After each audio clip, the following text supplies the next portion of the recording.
Good morning, children. This morning, I would like to say Merry Christmas to you. It is a joyful day, and I know that you all have your gifts. Some may have toys, isn't it?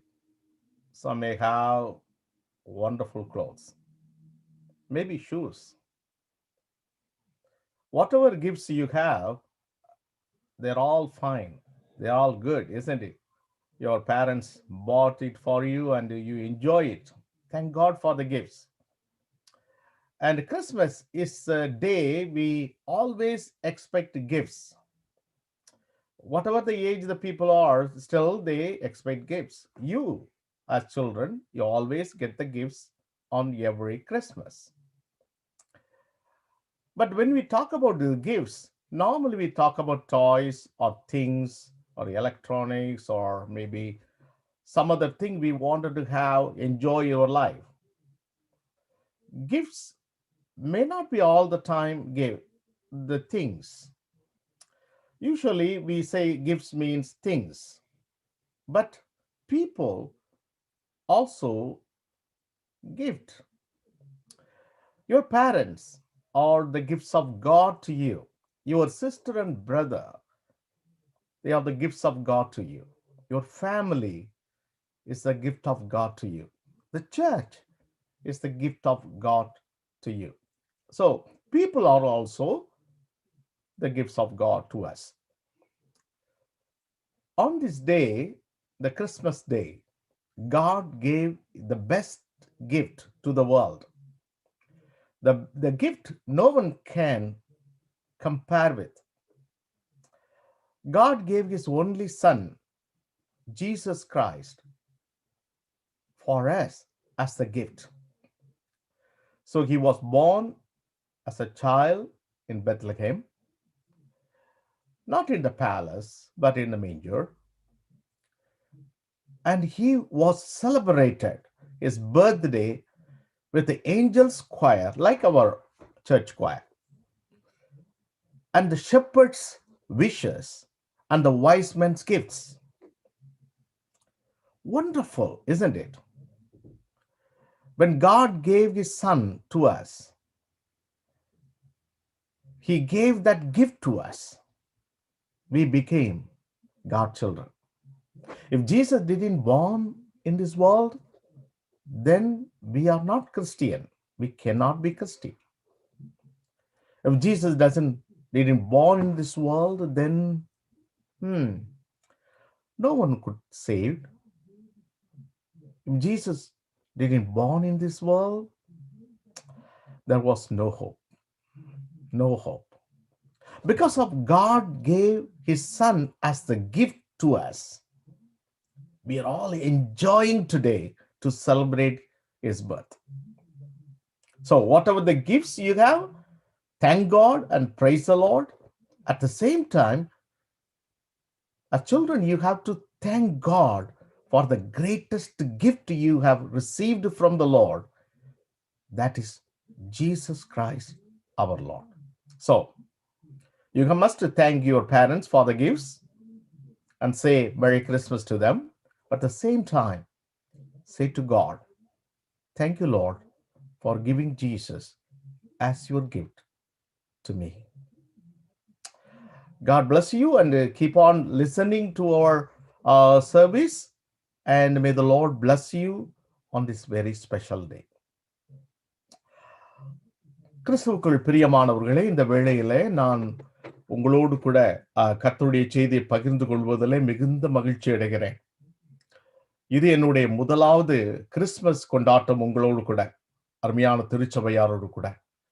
இது ஒரு பெரிய பேராக நாங்கள் எண்ணுகிறோம். இந்த நாளிலே நான் உங்களோடு கூட தேவனுடைய செய்தியை பகிர்ந்து கொள்வதற்கான எடுத்துக்கொண்ட வேத பகுதி மத்தேயு எழுதின சுவிசேஷம் 1ஆம் அதிகாரம் 22வது வசனம் முதல் 25வது வசனம் வரை அடங்கிய வேத பகுதி. அதில் குறிப்பாக ஒரே ஒரு வசனத்தை எடுத்து நான் உங்களிடத்து சொல்லுகிறேன். 23வது வசனம்.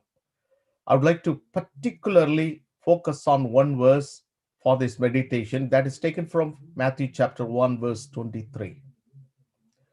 இதோ ஒரு கன்னிகை கர்ப்பவதியாகி ஒரு குமாரனை பெறுவாள், அவருக்கு இம்மானுவேல் என்று பெயரிடுவார்கள் என்று சொன்னான். இம்மானுவேல் என்பதற்கு தேவன் நம்மோடு இருக்கிறார் என்று அர்த்தமா. Emmanuel means God with us. 1975 ஆண்டு ஜூலை மாதம் என்னுடைய தாயார் தன்னுடைய 5 பிள்ளைகளையும் சூழ நின்று கொண்டு ஒரு அறை கொண்ட வெறு வீட்டிலே அவர்கள் எங்களை நோக்கி பார்த்தார்கள். 35 வயதான விதவை, 5 பிள்ளைகள். சிறு பையனாயிருந்த நான் என்னுடைய தாயினுடைய முகத்தை நான் பார்த்த பொழுது, எப்படி அப்பா இல்லாமல் குடும்பத்திலே வாழ்வது என்று ஏக்கத்தோடு நான் அவர்களை பார்த்து கொண்ட பொழுது, என்னுடைய தாயார் எங்களை பார்த்து சொன்ன ஒரு வார்த்தை, தேவன் நம்மோடு இருக்கிறார், அவர் காத்துக்கொள்வார். அந்த நாளிலே அவர்கள் போட்ட அந்த விசுவாச வார்த்தை இன்றும் என் உள்ளத்திலே இருக்கிறது. We are living in a time where we are panic, we are anxious, we are affected. We don't know what would happen tomorrow. We don't know who is with us, who will be with us tomorrow. We are struggling. Sometimes we long for the presence of others around us. Sometimes we don't have that luxury. Sometimes in our life, we stay alone. We become alone.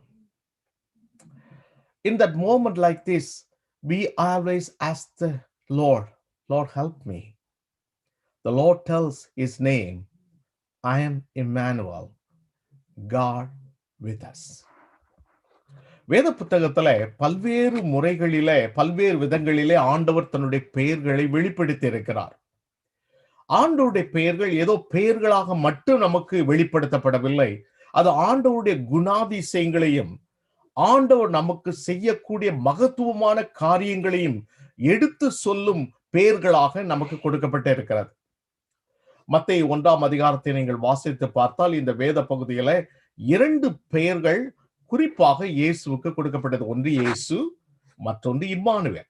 இயேசு என்பதற்கு தேவன் நம்முடைய பாவங்களை எல்லாவற்றையும் நீக்கி நம்மை ரட்சிக்கிறார்.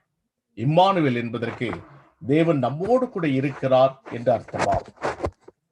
இந்த 2 பெயர்களிலும் ஆண்டவர் ஏன் இந்த உலகத்திலே மனிதனாய் வந்தார் என்பதை தெளிவாக நமக்கு எடுத்து காட்டுகிறது.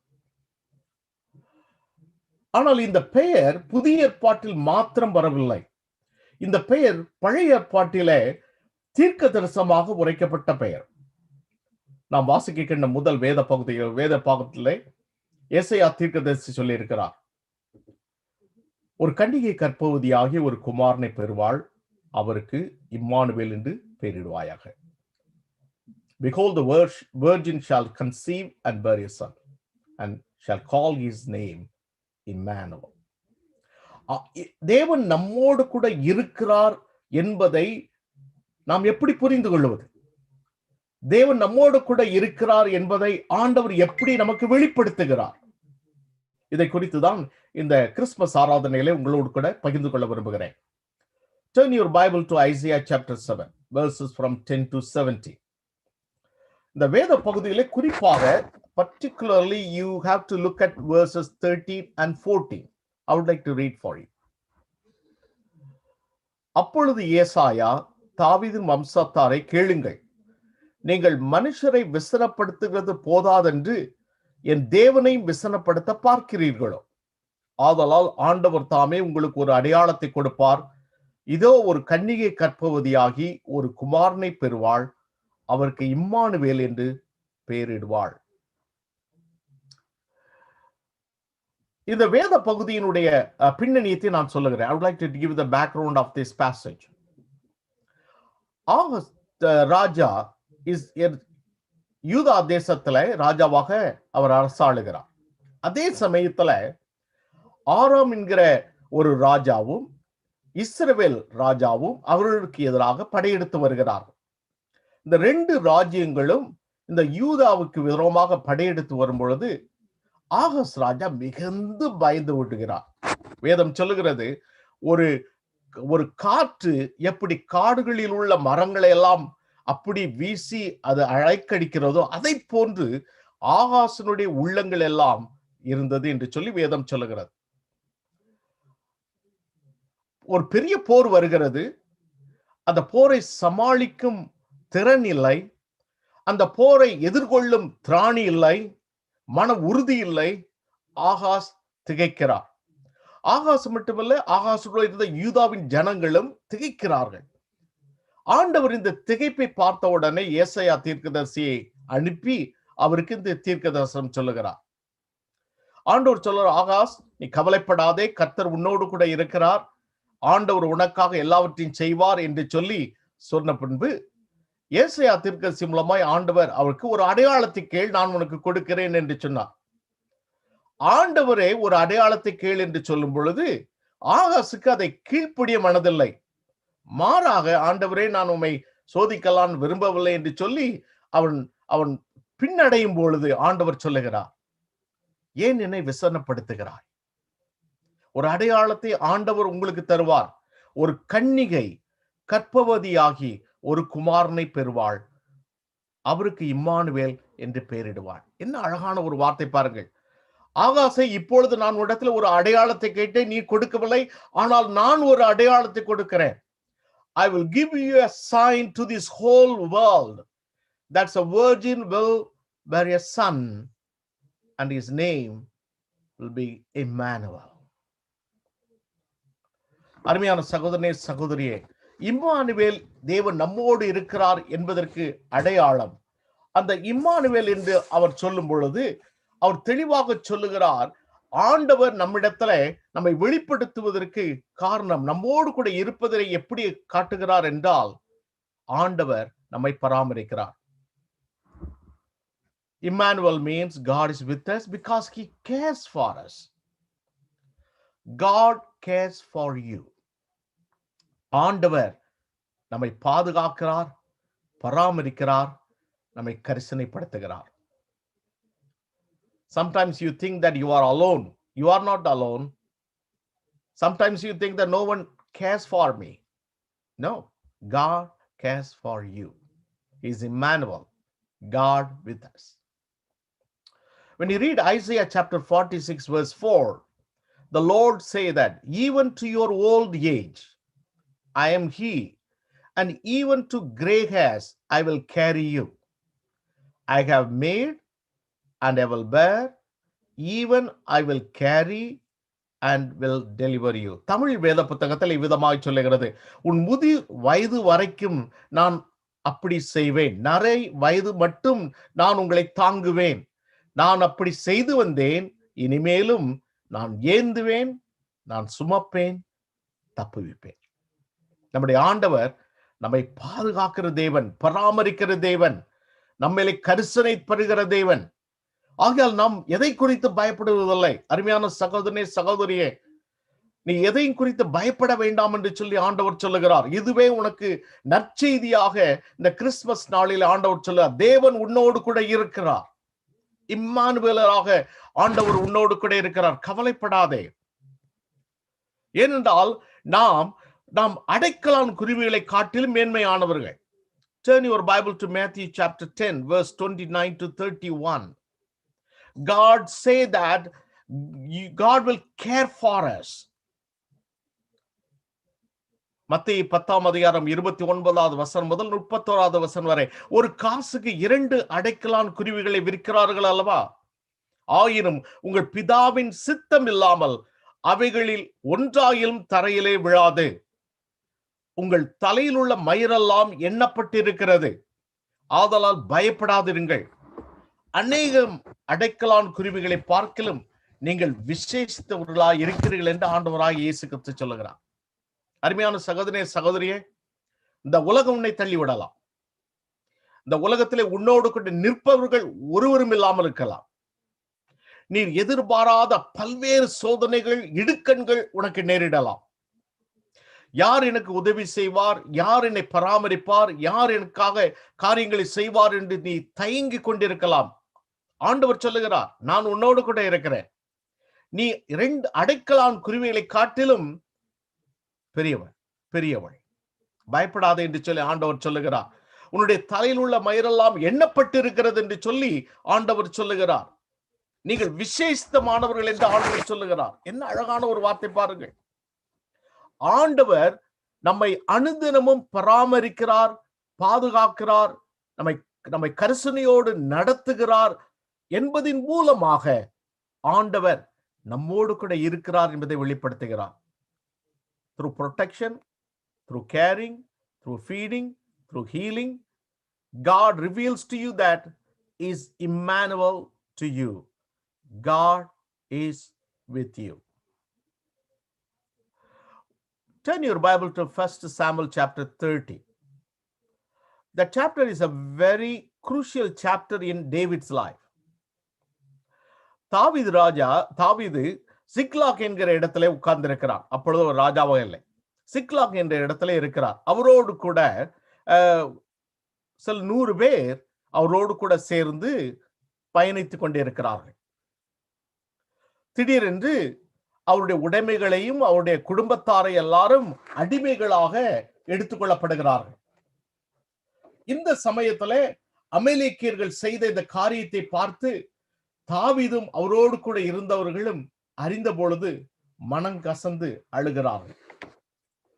Turn your Bible to 1 Samuel chapter 30 verse 6. தாவீது மிகவும் நெருக்கப்பட்டான். சகல ஜனங்களும் தங்கள் குமாரத்திகளின் நிமித்தம் மன கிளேசமானதினால் அவனை கல்லறிய வேண்டும் என்று சொல்லிக் கொண்டார்கள். தாவீது தன் தேவனாய கர்த்தருக்குள்ளே தன்னை திடப்படுத்திக் கொண்டார். ஒருபுறம் அமலேக்கியர்கள் எல்லாவற்றையும் எடுத்துக்கொண்டு போய் விட்டார்கள். மற்றொரு புறம் தாவீதோடு இருந்தவர்கள் தாவீதை கொலை செய்யும்படி கல்லெறிய வேண்டும் என்று சொல்லுகிறார்கள். இந்த இக்கட்டான சூழ்நிலையிலே தாவீது மாத்திரம் தனித்திருக்கிறார். ஆனால் தாவீது தைரியமாய் இருந்தார். ஏன் தெரியுமா? தன் தேவனாய கர்த்தருக்குள்ளே தன்னை திடப்படுத்திக் கொண்டார். தேவன் தன்னோடு கூட இருக்கிறார் என்கிற அந்த விசுவாசத்தினாலே தன்னை திடப்படுத்திக் கொள்கிறார். ஆண்டவர் அதை கனம் பண்ணுகிறார். எழுந்து எல்லாவற்றையும் திருப்ப கொடுக்கிறார். அருமையான சகோதரனே, சகோதரியே, தாவீதை போல எல்லாவற்றையும் இழந்து எல்லாவற்றாலும் வெறுக்கப்பட்ட சூழ்நிலையிலே நீ வாழ்ந்து கொண்டிருந்தால், சிக்லாக்லே கர்த்தருடைய நாமத்திலே தன்னை திடப்படுத்திக் கொண்ட தாவீதை போல நீ இருக்க வேண்டும் என்று சொல்லி ஆண்டவர் சொல்லுகிறார். ஏனென்றால் இம்மானுவேல், தேவன் நம்மோடு கூட இருக்கிறார். அவர் நம்மை காப்பாற்றுகிறார், பராமரிக்கிறார், போஷிக்கிறார், சுகப்படுத்துகிறார். I'd like to read a journal from a missionaries. These missionaries were in Japan and they experienced, it's an amazing experience when we are panic. I would like to read it for you. The missionary wrote this piece of journal. My sister and I were itinerating in a lonely mountain village in Japan, and the night was coming on when we started to return home. We committed ourselves to the hands of the Lord and felt certain He would see us through. As we are about to enter a thick wood through which our road ran, we saw 2 Japanese men in front of us, and we felt they meant mischief, and as we cried to the Lord to stand by us, there came a great black Newfoundland dog. It stepped between my sister and me as if to protect us, and then barked fiercely at the men, as if to tear them to pieces and chase them away. The dog guided us directly all the remaining 3 miles right to our door. Then stepping inside, the dog lay all night on the floor, keeping vigil. In the morning, it went away as mysteriously as it happened. Look at this experience. These two missionaries cried to the Lord when they were panic and anxiety and difficulties. But Lord answered their prayers. Still, they didn't know where the dog was and where it came from. But they knew that Emmanuel, God with us, stayed with them and protected them. அருமையான சகோதரனே சகோதரியே, இந்த Christmas நல்லாண்டிலே ஆண்டவர் உன்னோடு கூட சொல்லக்கூடிய நற்செய்தி என்ன தெரியுமா? தேவன் உன்னோடு கூட இருக்கிறார். அவர் உன்னை பராமரிக்கிறார். Now let us go to the second Bible reading today. It's from Matthew chapter 1, verses 22 to 25. And I would like to turn your Bible, because you must have all your Bible in your hands, and turn to verse 22 and 23. So all this was done, it might be fulfilled, which was spoken by the Lord through the prophet, saying, Behold, the virgin shall be with child and bear a son, and they shall call his name Emmanuel, which is translated God with us. ஏசாயா தீர்க்கதரிசியின் மூலமாய் சொல்லப்பட்ட அதே தீர்க்க தரிசனத்தை மத்தேயு சுவிசேஷகர் அழகாக இதை மேற்கோள் காட்டி அங்கே தெளிவாக சொல்லுகிறார். இந்த இயேசுவே நமக்கு இம்மானுவேல், இந்த இயேசுவே நமக்கு இம்மானுவேல், தேவன் நம்மோடு இருக்கிறார் என்று அர்த்தமா. இந்த வேத பகுதியை நீங்கள் பார்க்கும் பொழுது யோசேப்பு மரியாள் திருமணத்திற்கு நியமிக்கப்பட்டிருக்கிற சூழ்நிலையிலே மரியாள் பரிசுத்த ஆவியினாலே கர்ப்பவதி ஆனார். யோசேப்பு நீதிமான இருந்தபடியினாலே அவளை அவமானப்படுத்த மனதில்லாமல் அவள் கஷ்டப்பட்டு கொண்டிருக்கும் போது சொப்பனத்திலே ஆண்டவர் அவனுக்கு தேவனுடைய செய்தியை சொல்லுகிறார். அவனுக்கு இயேசுவை குறித்ததான வெளிப்பாட்டை சொல்லுகிறார். அந்த வெளிப்பாட்டை சொப்பனத்தின் மூலமாய் பெற்ற கொண்ட பின்பு அவன் ஆண்டவரை வெளிப்பாட்டை ஏற்றுக்கொண்டு இயேசுவுக்காக காத்திருக்கிறார்.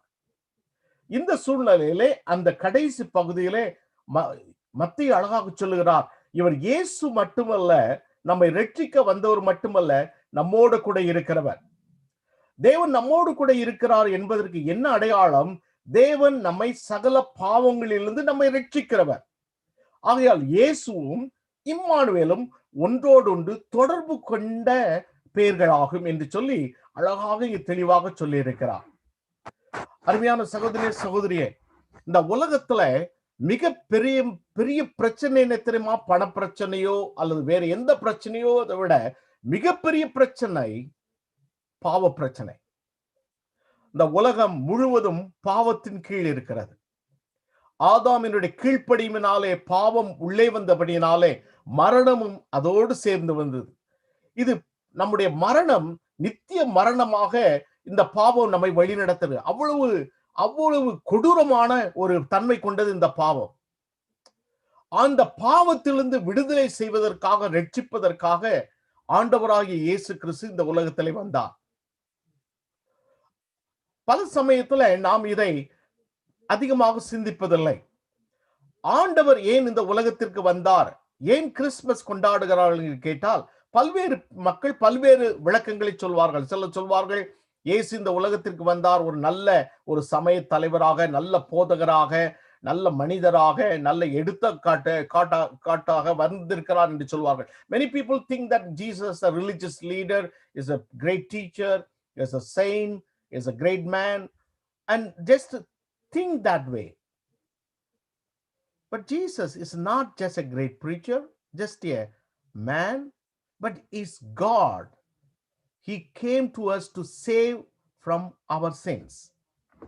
இம்மானுவேலாகிய நம்முடைய தேவன் நம்மோடு கூட இருக்கிறார் என்பதற்கு என்ன அர்த்தம்?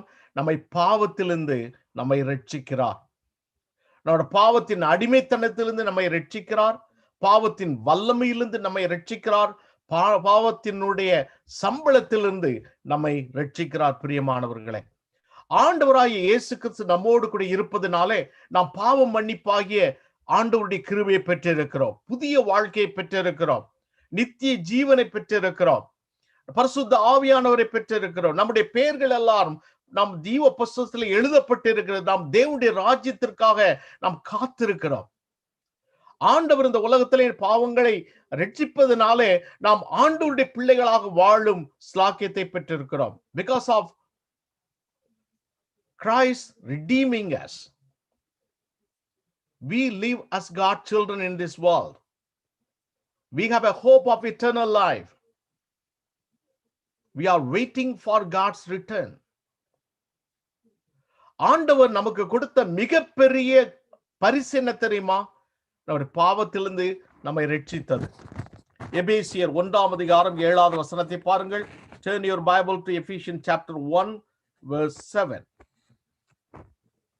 அவருடைய கிருபையின் ஐஸ்வரியத்தின் படியே அவருடைய இரத்தத்தினாலே பாவம் மன்னிப்பாகிய மீட்பு இவருக்குள் நமக்கு உண்டாயிருக்கிறது. ஆண்டவர் இந்த உலகத்திலே இம்மானுவேலராக வந்ததினாலே, அவர் இம்மானுவேலராக நம்மோடு கூட இருப்பதினாலே, இயேசுவாக அவர் நம்முடைய பாவங்களை மன்னித்து நம்மை ரட்சிக்கிறார். இது அவருடைய சுத்த கிருபை. பிரியமானவர்களே, இதைத்தான் ரோமர் 3:24 முதல் 26 வரை பவுல் அப்போஸ்தலன் இவ்விதமாக சொல்லுகிறார். இலவசமாய் அவருடைய கிருபையினாலே கிறிஸ்து இயேசுவில் உள்ள மீட்பை கொண்டு நீதிமான்களாக்கப்படுகிறார்கள். தேவன் பொறுமையாயிருந்த முற்காலத்தில் நடந்த பாவங்களை தாம் பொறுத்து கொண்டதை குறித்து தம்முடைய நீதியை காண்பிக்கும் பொருட்டாகவும், தாம் நீதியுள்ளவரும் இயேசுவினிடத்தில் விசுவாசமாய் இருக்கிறவனை நீதிமானாக்குறவுமாய் விளங்கும்படி இக்காலத்திலே தமது நீதியை காண்பிக்கும் பொருட்டாகவும் கிறிஸ்து இயேசுவினுடைய இரத்தத்தை பற்றும் விசுவாசத்தினாலே பலிக்கும் கிருபாதார பலியாக அவரையே ஏற்படுத்தினார். அருமையான சகோதரனே, சகோதரியே, தேவன் நம்மோடு கூட இருக்கிறார் என்பதற்கு ஒரு அடையாளம் என்ன தெரியுமா? தேவன் நம்மை பராமரிக்கிறார், போஷிக்கிறார், வழி நடத்துகிறார், நம்மை சுகப்படுத்துகிறார். அதே சமயத்துல தேவன் நம்மை பாவத்திலிருந்து ரட்சிக்கிறார்.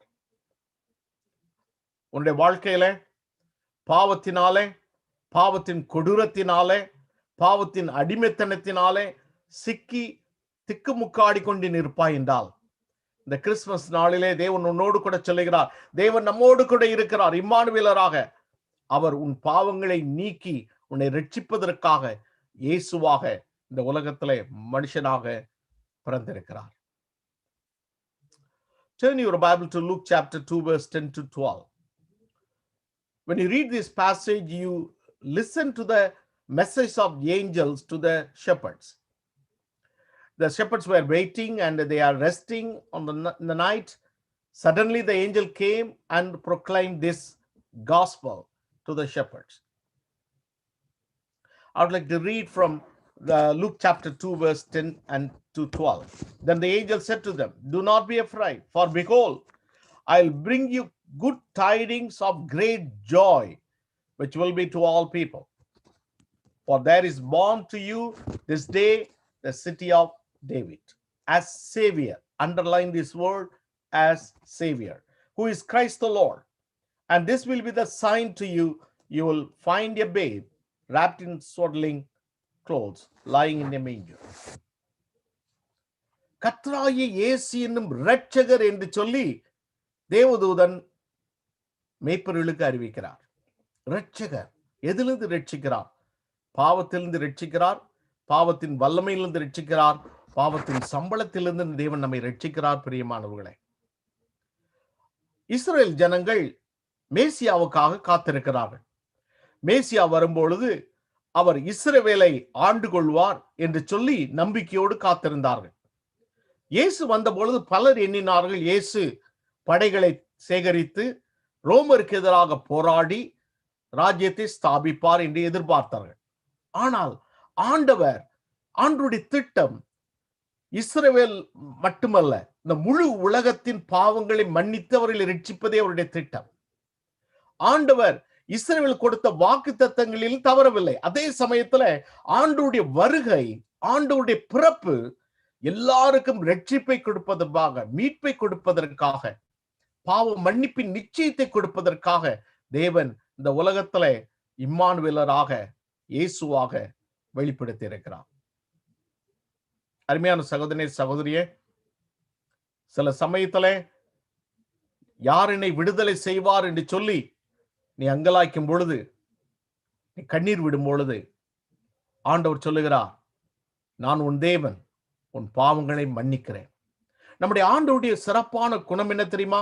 எவ்வளவு பாவங்களை செய்திருந்தாலும் ஆண்டவர் இடத்துல நாம் மனம் திரும்பி என்னை மன்னியும் ஆண்டவரே, உம்மை ஏற்றுக்கொள்ளுகிறேன் என்று சொல்லும் பொழுது நம்முடைய இரத்தத்தினாலே நம்முடைய பாவங்களை மன்னித்து நம்மை ஒரு புது மனுஷனாக, புது மனுஷியாக தேவன் நம்மை மாற்றுகிறார். இது தேவன் நம்மோடு கூட இருக்கிறார் என்பதற்கு அர்த்தம். சில சமயத்துல இந்த பாவம் நமக்குள்ளே பயத்தை கொண்டு வருகிறது. பிரியமானவர்களே, இந்த பயத்தினாலே நாம் கலங்கி போகிறோம். நமக்கு என்ன ஏற்படும் என்று கலங்கி போகிறோம். ஆனால் தேவன் நம்மோடு கூட இருக்கிறார். எல்லா பயத்திலிருந்து தேவன் நம்மை விடுதலை செய்வார். ஆகையால் தான் தேவதூதன் அழகாக சொன்னார், பயப்படாதிருங்கள், பயப்படாதிருங்கள், இரட்சகர் உங்களுக்கு பிறந்திருக்கிறார், பயப்படாதிருங்கள். I would like to read a story from Joe McKeever, and he told about the story of a little girl named Rachel. Rachel had a problem waking up in the middle of the night and crying, and didn't sleep quite often. So dad came up with a new solution. He said, Rachel, I have an idea. I sleep in your room on the top bunk bed. She thought it was a great idea, and that night Rachel went to sleep on time. A couple of hours later, when her dad crawled into the top bunk, she was sound asleep. And she slept like that all night. The next morning, Dad congratulated Rachel on a full night's sleep. And she explained, it is because you were in the room with me. But Dad asked, but how did you know I was there? You were asleep when I came in. You never woke up the whole night. Rachel answered, because you said you would be there. I love this last line. Because you said you would be there. அருமையான சகோதரனே, சகோதரியே, பாவத்தினாலும் பிசாசினாலும் உலகத்தினாலும் பயந்து போய் இந்த உலகத்தில் நீ வாழ்ந்து கொண்டிருந்தால் உங்களுக்கு ஒரு நற்செய்தி சொல்ல விரும்புகிறேன். உங்கள் பாவங்களிலிருந்து உங்களை மீட்பதற்காக கிறிஸ்து எனும் இரட்சகர் தாவீதின் ஊரிலே பிறந்திருக்கிறார். பயப்படாதீர்கள். இந்த ஆண்டவரிடத்தில் நாம் வரும்பொழுது, ஆண்டவரே என்னை மீட்டுக் கொள்ளும் என்று சொல்லும்போது ஆண்டவர் நம்மை மீட்டுக் கொள்கிறார். ஆண்டவர் நம்மோடு கூட இருக்கிறார் என்பதற்கு அடையாளம் ஒன்று, ஆண்டவர் நம்மை பராமரிக்கிறார், போஷிக்கிறார், காப்பாற்றுகிறார், சுகப்படுத்துகிறார், வழி நடத்துகிறார். அதே சமயத்துல தேவன் நம்மோடு கூட இருக்கிறார் என்பதற்கு அடையாளம் நம்மை பாவத்திலிருந்து தேவன் விடுதலை செய்கிறார். அருமையான சகோதரனே, சகோதரியே, இந்த இயேசு இரட்சகராய் பிறந்திருக்கிற இயேசு இந்த கிறிஸ்துமஸ் நன்னாளிலே உங்களோடு கூட சொல்வது, நான் உன்னோடு கூட இருக்கிறேன், நான் உன்னோடு கூட இருக்கிறேன், நான் உன்னை காத்துக் கொள்ளுகிறேன், நான் உன்னை ரட்சிக்கிறேன் என்று ஆண்டவர் சொல்லுகிறார். On this very special day, Christmas Day, brothers and sisters, the Lord tells to you, the Lord speaks to you directly. He is Emmanuel to you. God is with you. Because he cares for you. He heals you. He protects you. He feeds you, guides you. At the same time, he will redeem you from your sins and anything. God is your redeemer and God is your carer. Through these ways, God reveals to you that he is your Emmanuel. So let us come to God. ஆண்டவருடைய சமூகத்தில் வருவோம். ஆண்டவரே, தொடர்ந்து என்னுடைய வாழ்க்கையிலே, என்னுடைய குடும்பத்திலே, என்னுடைய சபையிலே, இந்த உலகத்திலே ஆண்டவரே நீர் இம்மானுவேலராக இருக்கும்படியாக நாம் ஜெபம் செய்வோம். நம்முடைய உள்ளத்தை ஆண்டவருக்கு திறந்து கொடுப்போம். நம் பாவங்களை ஆண்டவர் மன்னிக்கட்டும், ஆண்டவர் நம்மை பராமரிக்கட்டும். ஆண்டவருடைய கரத்திலே நம்மை தாழ்த்தி நாம் ஜெபம் செய்வோமா? இந்த வேளையில் எல்லாரும் ஆண்டவருடைய சமூகத்துல கண்களை மூடி பிரார்த்தனை செய்வோம். அன்பின் ஆண்டவரே, நீர் எங்களோடு கூட பேசினதற்காக நாங்கள் நன்றி செலுத்துகிறோம். இயேசுவாக வந்து எங்கள் பாவங்களை ரட்சித்து இம்மையில வந்து எங்களோடு கூட இருந்ததற்காக நன்றி செலுத்துகிறோம். ஆண்டவரே, எங்களுடைய வாழ்க்கையிலே தங்கிரும், எங்களோடு கூட இரும், எங்களை காத்துக்கொள்ளும், எங்களை பராமரியும், எங்களை ஆண்டவர் ரட்சியும். ஆண்டவரே, எங்களை மீட்டுக் கொள்ளும். Lord, come to our lives as Emmanuel, to be with us, to care for us, and to redeem us. இயேசுவின் நாமத்தில் ஜெபிக்கிறோம் ஜீவனுள்ள நல்ல பிதாவே, ஆமென்.